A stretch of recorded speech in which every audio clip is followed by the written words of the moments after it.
I'm speaking from personal experience. Get the hell out. I don't even like... I should get the hell out? Yes. Why?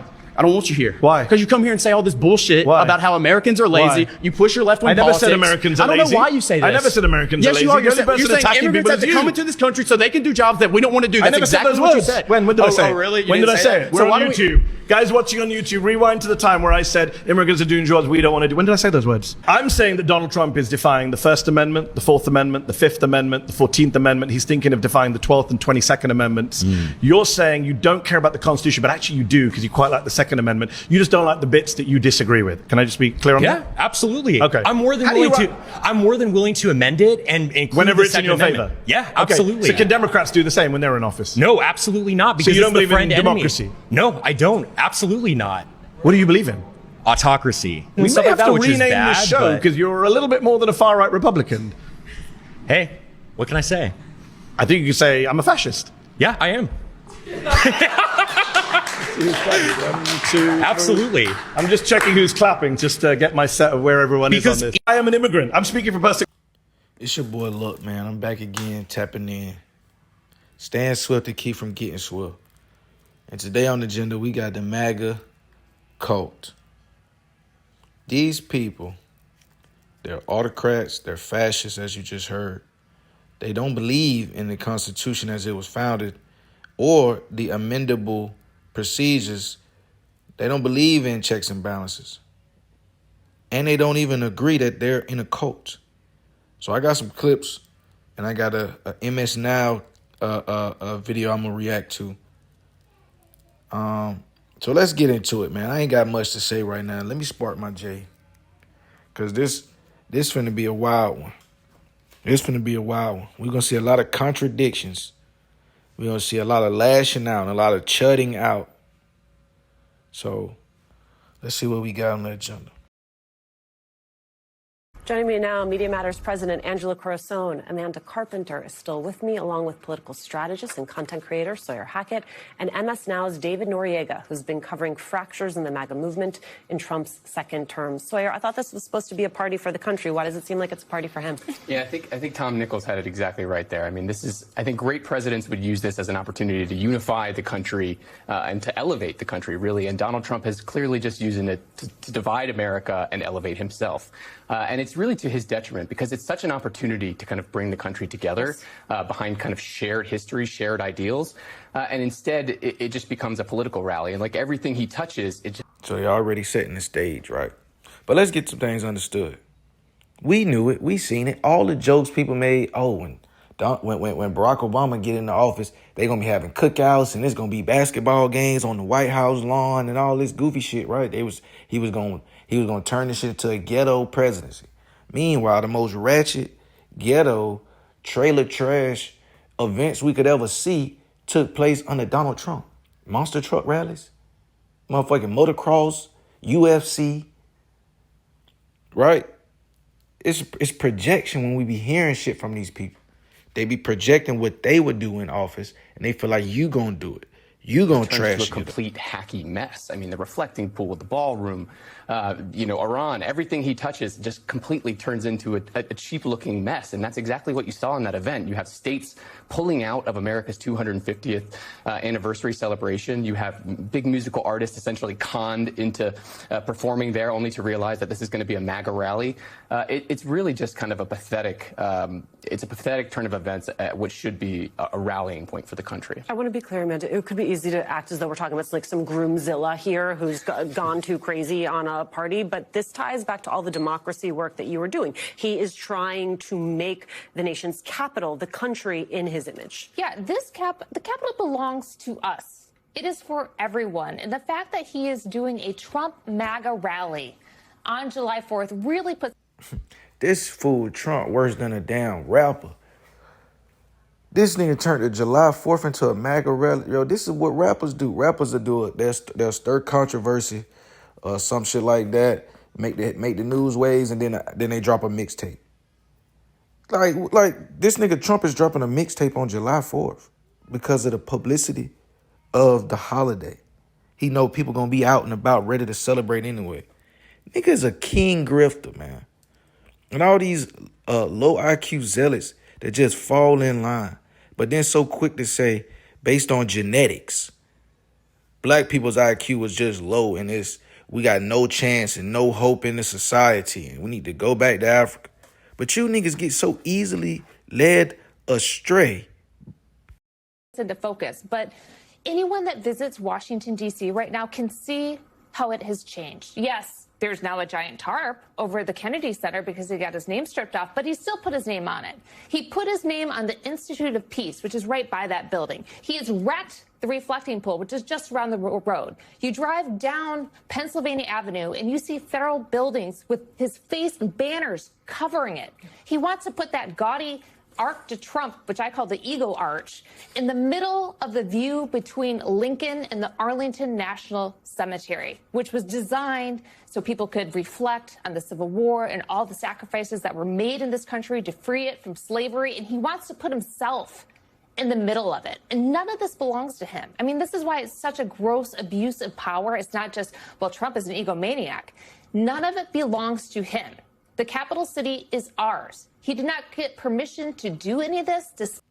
Not only does he not have permission, he's done nothing of consequence to even be recognizable. And this is what I'm saying. He's putting himself in the annals of history. You supposed to get put in history by the people. Quack, man. This y'all leader, though. Spend any of this money, and it's just being thrown in our faces on our nation's 250th birthday party. There was this detail from the new Haberman Jonathan Swan book, Regime Change. It says, quote, privately, Trump has also mused about the possibility of topping the arc with a replica of his own fist raised as he cried, fight, fight, fight, after a 2024 assassination attempt. Angela, who wants that? I mean, he does. And obviously people that want to curry favor with him. Right. I mean, when I read that part of the book, the first thing I thought about is it's not that fantastic because he already has a 22-foot Don Colossus statue at Trump Doral. So he's done something similar already, which is the fight, fight, fight thing. And he put that portrait in the White House. So he does. And the people that want to curry favor with him. And he'll put it out there, see how people respond. But it's part of the larger story we're telling here. He's shaping the physical world around us, in most cases breaking it.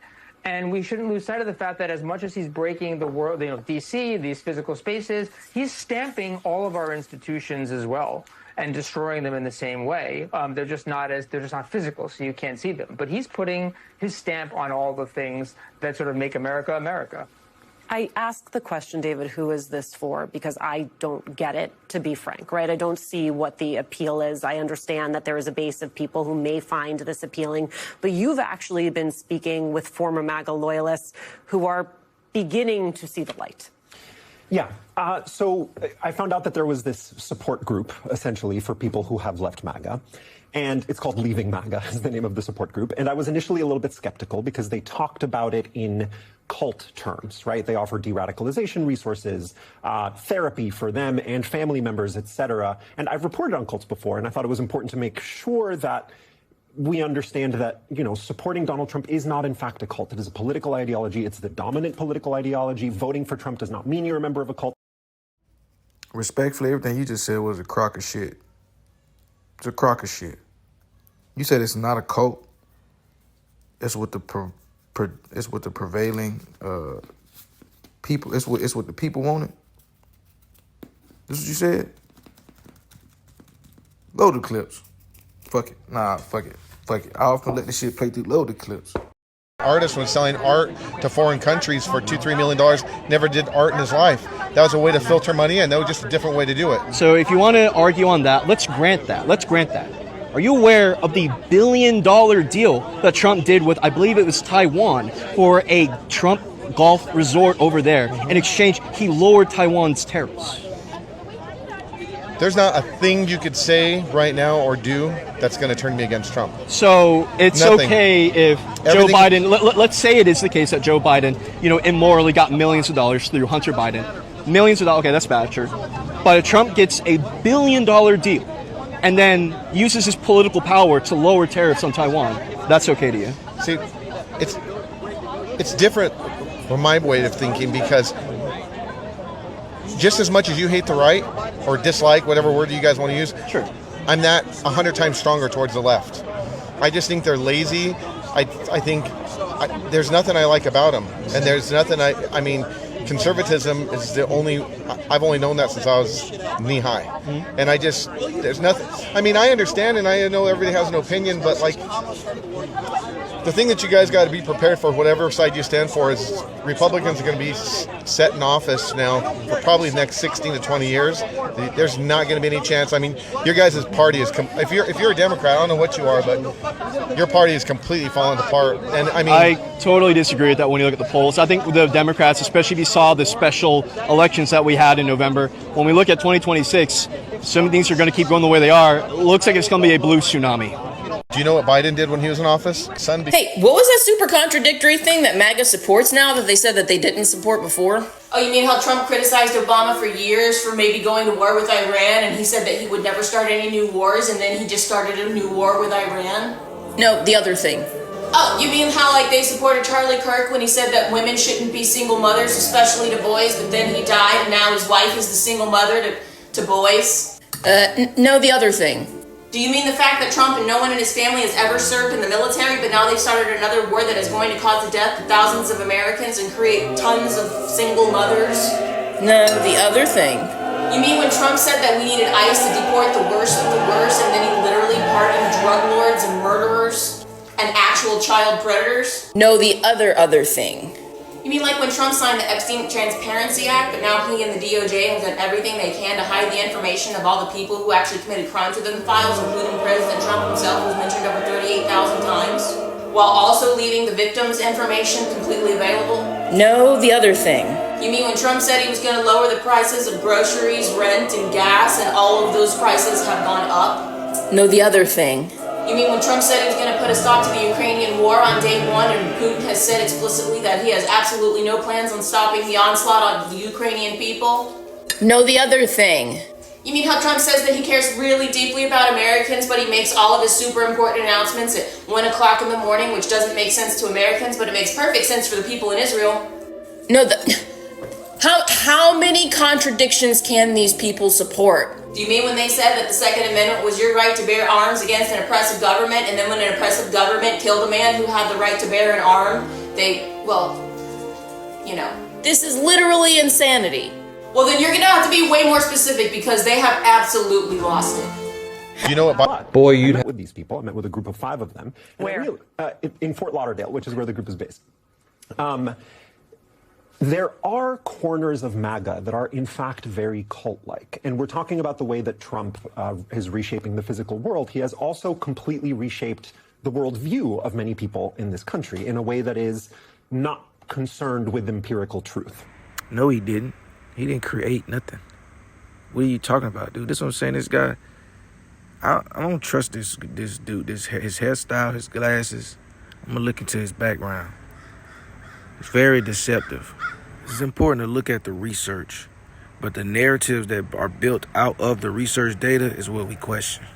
Let's get into the research. People ask me all the time, Danny, how did you support Donald Trump? How did you ever do it? You're an intelligent person. You're kind. You're compassionate. How could you ever support Donald Trump? And the answer is Donald Trump supported us long before I supported him. Donald Trump supported our way of life, our identity, our hate and bigotry guised as Christian love. We were MAGA before MAGA was MAGA. Christian nationalism has always been a thing. Donald Trump just gave a voice, a platform, a face to the movement of Christian nationalism. Donald Trump knew that he could exploit vulnerable people who were conditioned to believe certain things, stereotypes, have an allegiance to a faith without ever questioning. And under Donald Trump's leadership, people like me never had to learn anything new. The diversity, equity, and inclusion began to feel like discrimination and oppression. It was the poor white man who was under attack. You could be anything in this country except a straight, white, conservative male, and if you were that, you were blamed for all of the country's problems. We were racist, xenophobic, homophobic, Islamophobic, transphobic, long before Donald Trump came into the picture. He didn't make us any of those things. He just gave us a voice and a platform. He made it okay. He normalized it. Donald Trump mastered what the good old boy system, what white Christian nationalists have mastered for centuries in this country, what mediocre white men continue to master through loyalty and allegiance that gives them power. So Donald Trump exploited the vulnerabilities. He knew that you didn't have to be the smartest person, the most capable person. He knew that the only thing you had to do was appeal to emotions and form strong allegiances. If you look anywhere across the United States of America, any small, rural, predominantly white, predominantly Christian, predominantly conservative community, and you see the same thing, just different names and different faces. And the truth is, ever since I walked away from the MAGA movement, I lost everything. I lost a wife, a house, a dog, a truck, a career, every material possession, every person in my life that was MAGA, family members included. I lost all of that, but I gained so much more because in the deconstruction, I found healing. I found peace. I found things that money could not buy. Right. And so when you spend years of your life in a place like that, a headspace like that, and then suddenly something causes you to reassess it, it's not easy to suddenly transition out of that. So, let's play a little bit of the interview that I did so that we can talk about it. So let's listen to that and then talk on the other side. Hearing you guys talk about supporting Trump, it sounds like you're talking often about like a cult that's damaging. Yes. Right? Yeah. We all have a need for community. Our species yearns for a communal existence. And what MAGA does provide is a place where people feel seen and heard and recognized, and some of their very valid fears and concerns are acknowledged and validated. We used to say, we're not in the cult, the outside world is the cult, and we're not the crazies, the outside world are the crazies. So just to add a little bit more detail to that, one of the people you saw in that group for a long time was deep in the online trad wife subculture. One of the women you saw in that group, she actually believed in household voting, like the idea that women shouldn't vote, instead their husbands should vote on their behalf. That's how deep some of these people go. So extracting themselves from that is difficult. The thing that I think is really, really interesting about this, just a detail given the election results in New York, a lot of these folks, when they stopped voting for Trump, they didn't go. So the trad wife thing is not even deep into the subculture of MAGA. That's what I'm saying. These guys, he's a little delusion. So we got trad wives as a foundation in the conservatism, right? The white Christian nationalist pushes traditionalism. What are we talking about? What is conservatism? So again, this is a simple compare and contrast. It's a simple analysis to make here. They know there are cults. We know what the cult tendencies are, but yet niggas overlook it.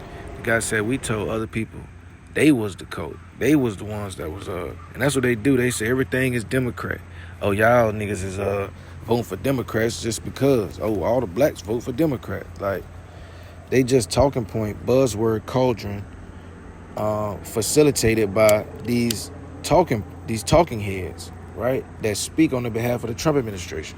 To conventional Democrats. They went towards democratic socialists. One of them is campaigning for Abdul El-Sayed in Michigan. They're huge Mamdani fans, right? So there's really interesting dynamic going on. There's an interest in system disruption, which I think we've understood, that there's a populism that is rising globally that is bigger than any single figure. But I also thought there was another interesting part of the conversation that you had with all of these folks, and that was about their media consumption and how once their media consumption changed, so did a lot of their thinking. Let's play that sound and then we'll talk about it on the other side. And they made me watch a documentary on January 6th, and I didn't even know what happened on January 6th prior to the PBS documentary. And I looked at it. Hold up, so let me get this straight. You mean to tell me not being exposed to fake news will help you change your opinion? Well, goddamn, I would never think of something like that. Licking ass. And then baby says she don't even know nothing about January 6th. What are we, like, what world are we living in? People is so lost in these algorithms. Motherfucker is not informed. You're talking to someone, you're communicating with someone who's not informed. And we got to start there. And I said, Scott, did that really happen? And he was like, where have you been? It's so hard for people because I said it's not that you're dumb. You were fooled. That's incredibly hard to admit. We are in the United States of algorithms right now, and MAGA media is very efficacious, it's very effective, and it's very disciplined. Angela Corazon, is it strange to you to hear the thing that you have been shouting from the mountaintop? My good brother, that's because you're dealing with Russian, Soviet, German, Hitler-style propaganda. Y'all been consuming propaganda and supporting the consumption of it. Being repeated back to you by folks who are now rethinking their own media consumption and their association with MAGA? Yeah, I mean, we call ourselves Media Matters for a reason, because it is, we all live in a story. It's the thing that connects us. It helps us shape our civic life. It's the lens through which we see and experience the world. Is our media diet? We don't. I think people sometimes think about it as just news, but it really does help figure out who you are and what your place is. And yeah, every study that's ever been done on this shows that that's the case. That if you take a break, there was a big study that happened a few years ago where people who are diehard Fox viewers didn't watch it for a month. All of them, 100%. Believed and stopped believing in election denialism. Their positions about the Republican Party changed. All sorts of things. They were less likely to be susceptible to conspiracies. That was only 30 days. And it's not that they became converts, but it's that you create space for other stories, facts to get in there, for conversations and new connections to be built. So, yeah, and this is not far-fetched. Like, you're shaped by your consumption of media, and your consumption of media is what shapes your algorithm. So you're being force-fed opinions that you already, it's confirmation bias on overload, right? You struggling to find real reactions in your personal life from people, but online, it's a whole different story. That's because you've been radicalized by the algorithm. You've been radicalized by misinformation. And the moment you separate yourself from that algorithm, or you separate yourself from that misinformation for an extended period of time, you can heal. Yeah, it isn't. I'm happy when people see it. I think it's something we all kind of know and feel. And the bubbles are far bigger than just the algorithms. It's not just those online. It's also these offline spaces, which is part of what made MAGA so intense, is that you were getting it not just in your news diet or in Newsmax or online, but then you were getting it at these rallies, at these events, in your peers, and your bubble became increasingly smaller in all of your interactions, which was intensifying and calcifying that worldview. Sawyer, the last time I saw you, I think I was reporting for Vice News, and you were working for Julian Castro on his presidential campaign. So to my great surprise, all of a sudden you came across my Instagram feed. In a lot of the new work that you're doing, which speaks to this, which is there is a whole group of people that are not being reached by our parties, by modern politics, by the institutional media system. And so I imagine you were thinking about this question all the time. Yeah, I mean, part of the reason why it's been so hard to break people from this kind of, if not a cult of personality, has been it's coincided with this consolidation of the media that's happening both, in traditional legacy media, but also on these social media platforms.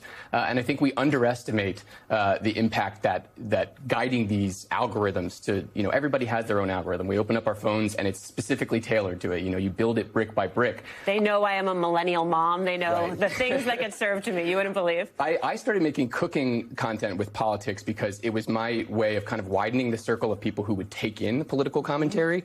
Just my attempt to kind of shift the narrative a little bit by giving someone a visual cue that they can watch while, hearing my voice. And it's my ham-fisted way of doing that. But we all have to find ways to reach out of our own bubbles, because these companies, these massive companies, find ways to kind of keep us segmented and keep us isolated from news that may have disrupted that kind of cult, mentality about people like Trump.